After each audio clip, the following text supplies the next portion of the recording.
Austerlitz.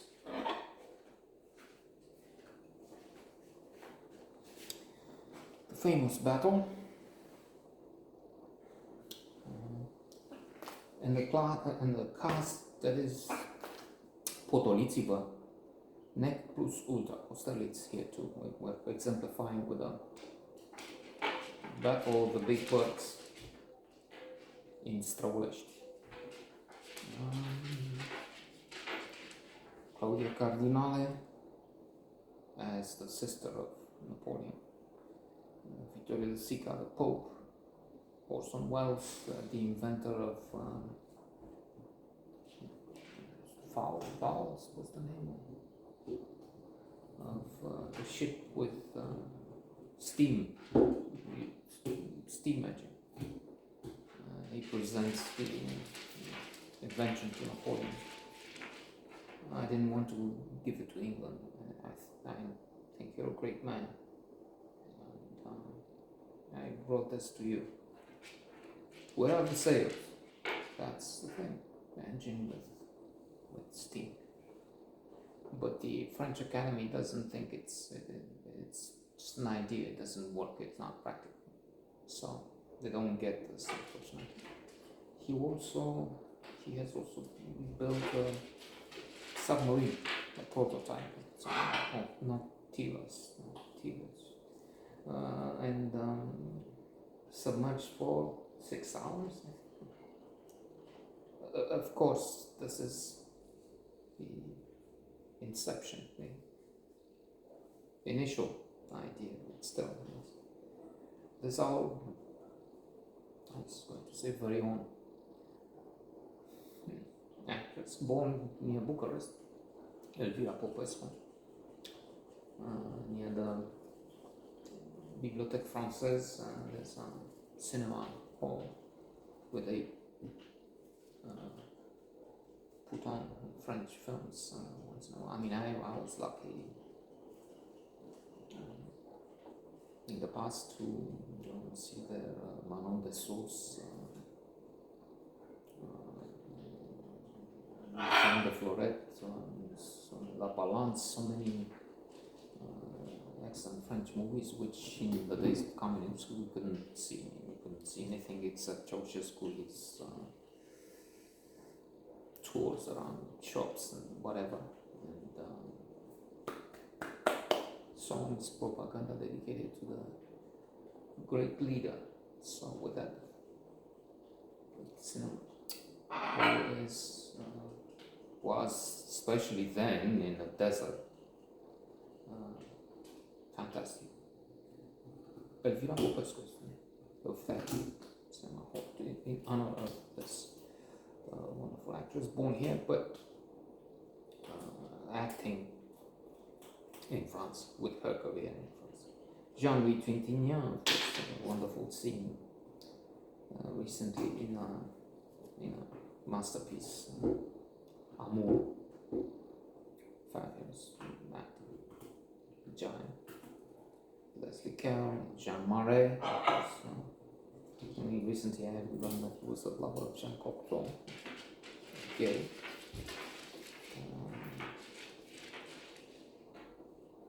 And others, the list is long. But alas, the film is not a success. On the contrary, it's in a way stupefying to see how it has failed. Indeed, if you look on the IMDb site, which is where you find, I don't know if the best information, but easiest access, and you get so much generally. Here you only have one critic.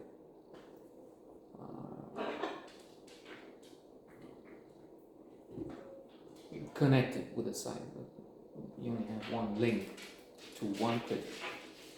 Well, there will be two. We're doing this. But that says so much, because these days when they launch something of some interest from Hollywood, it has 4, 5, 600 and more.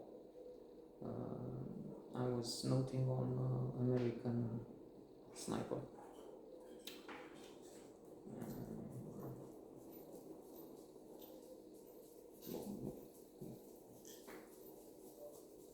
A few days ago, a couple of days ago, and that had 581, let's say, critics attached to the site. This was fun.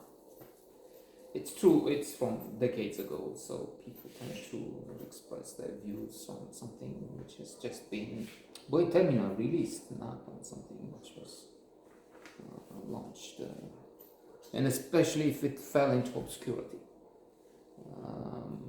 And it's not, I mean, obviously it's not in a cinema, not even those dedicated to art films of the past.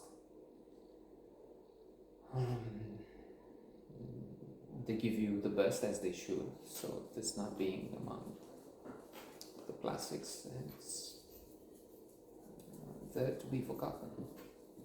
Because somehow it doesn't work, somehow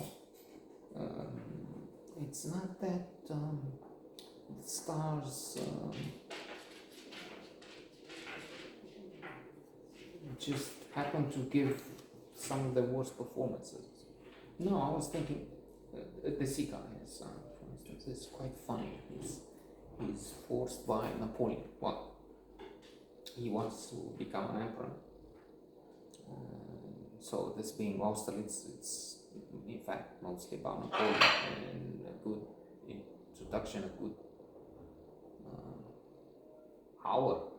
So we get Napoleon, his relationship with Josephine, with his sister, with women, with generals, with opposition, those he thinks are against him. He kills the Dengian, and it's a mistake.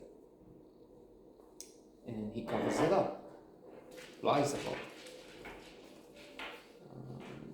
He's furious when he has the ambassador seeing the Tsar in, I guess the court was in St. Petersburg at the time,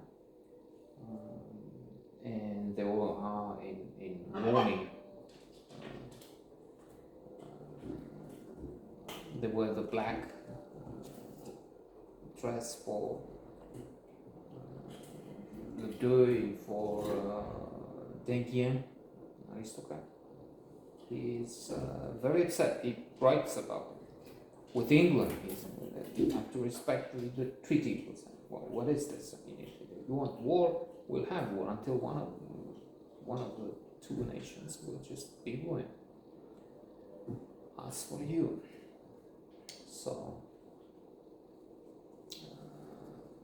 we're at the beginning of those conflicts that will eventually result in some historical battles, and of course we know in the end the collapse of Napoleon, his rule.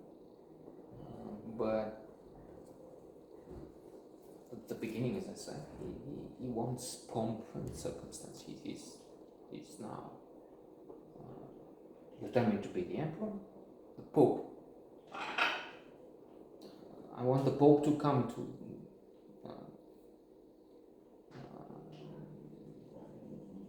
be at the ceremony. Was it his brother? That's not one. You can't say impossible to import the emperor, your majesty. He will. When they meet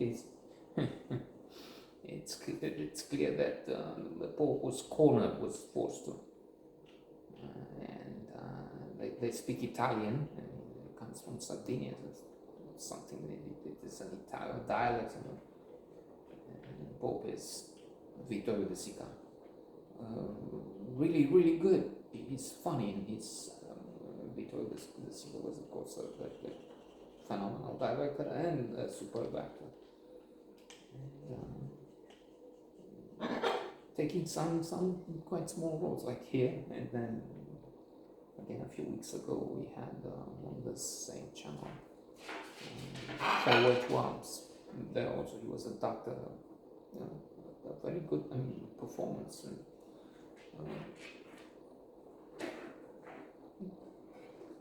an important role, but not the leading role. So it's interesting.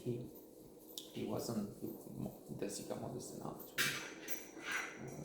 to take on such challenges. So he's a very amusing. Afraid of this tyrant in the making, already a tyrant. Short fellow, obsessed with this, the Napoleon effect. People who are short and they want to compensate, they overcompensate for this small size in